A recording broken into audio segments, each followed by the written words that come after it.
You can't road trip in an EV. That's what people say. So let's debunk the myth of, oh, it's so hard to go in EV travels because there's no chargers.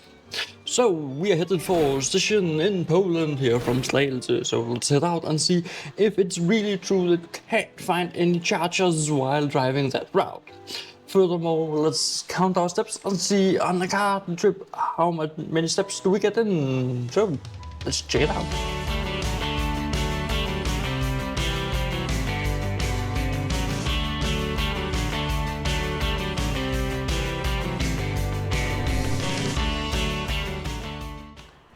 So the first stop, and no line, which is a good thing, and I'm just going to place you right there while I charge up the car.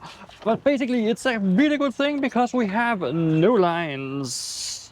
And let's see if this works.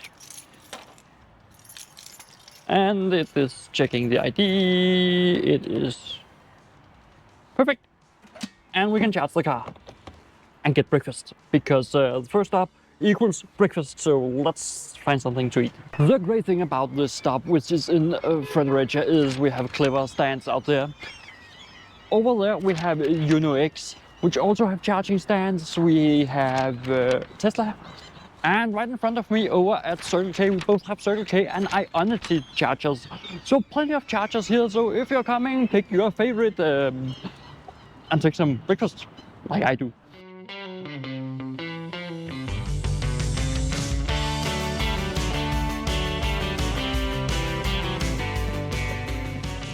Alright, second stop, and still no lines. So currently it is still a great way to get around. I'm just having to start this one. And by now you might ask, how much does this cost, all this charging? For me it's free. I have paid a subscription, so currently I am still on the subscription fee. So let's see if this one is going to start charging. It hasn't read our battery yet. It's a 0%. 29. So it will start charging in a moment. Unfortunately, we cannot get full power from this because we had 2 cars on it. But we should be able to get 75 kilowatts. And we're at 29% and we need to charge up to 86. So it's going to take a while. But that's just how it is.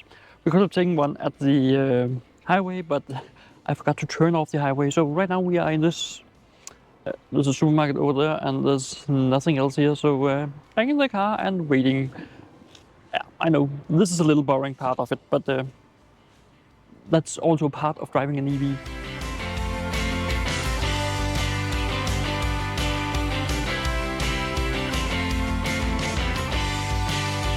At the third stop, and now we had something called Aral Plus, and now we have to try something I haven't tried before. We have to try the app. I have an app from my home company which should be able to get this one to charge. If I can find it there. And yes, I have to pay extra, I know that. Charge with the app, and this one is called what?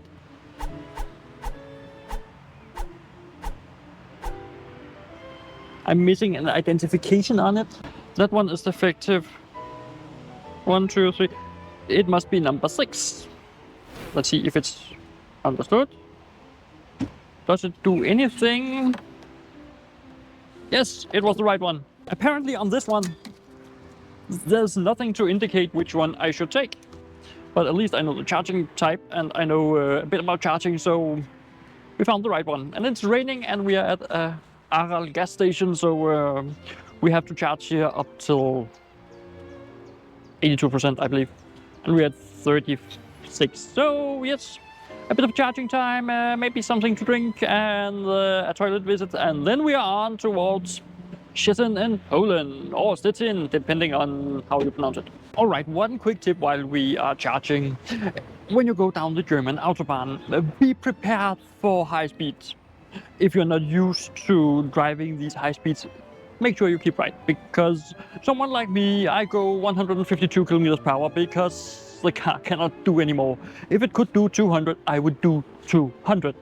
But 150 kilometers per hour down the Autobahn, and I am still not the fastest.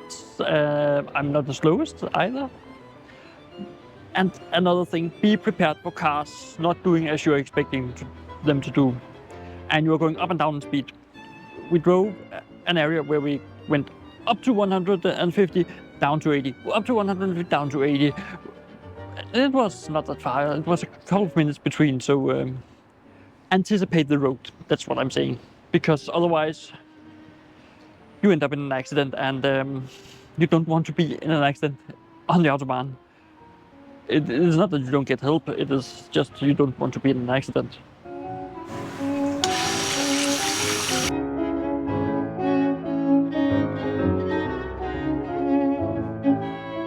So another charge stop and lunch break. But first of all, let's see if we can get this to charge. Because this time I have no defective ones to look for in the app. Let's see. Yep.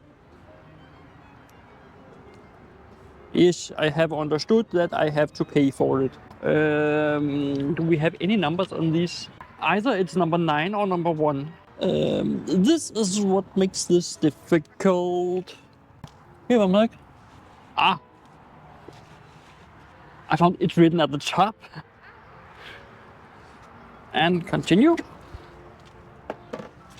And then it should flash through.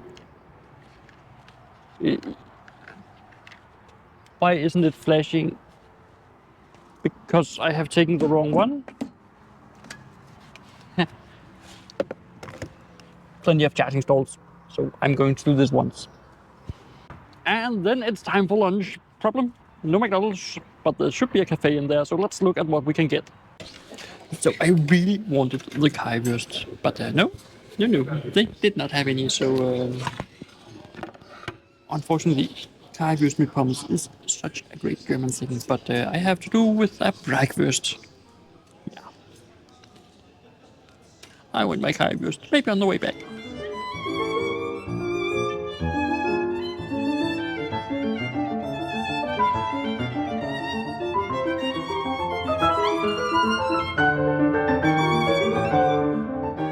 Alright, so we have the final charge stop with an Ionity charger for once. So yeah, it's another charger. It works perfectly well. Just as soon as I have plugged in my card, it charged. And it's a bit faster than the normal chargers I use. I think my car is better suited for that charger. Whee, for me. But I want to talk to you about driving those high speeds on the German Autobahn, because you're allowed to drive pretty fast if there's no signage. But if you drive faster than 130 kilometers per hour, you should know that you are responsible for making sure that it is not the speed that is the problem if you're in an accident. So yeah, it's not always good to drive those 130 kilometers per hour or above that. So I recommend driving 130, no faster than that. And I just noticed that in my top railing there are rooms for screws. I haven't seen them before.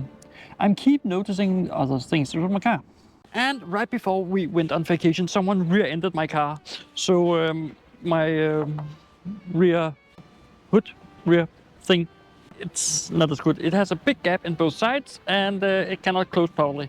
So yeah, for a car vacation. But I want to talk to you about the app I use, but at the hotel. First, I have to get there, so we are waiting for the car to charge up, and then when we reach the hotel, I will talk to you about the app I use for navigation, because there are some pointers I want to give you, and there are another app I want to use in the later episodes. So make sure you stay along and have subscribed and click that bell notification icon.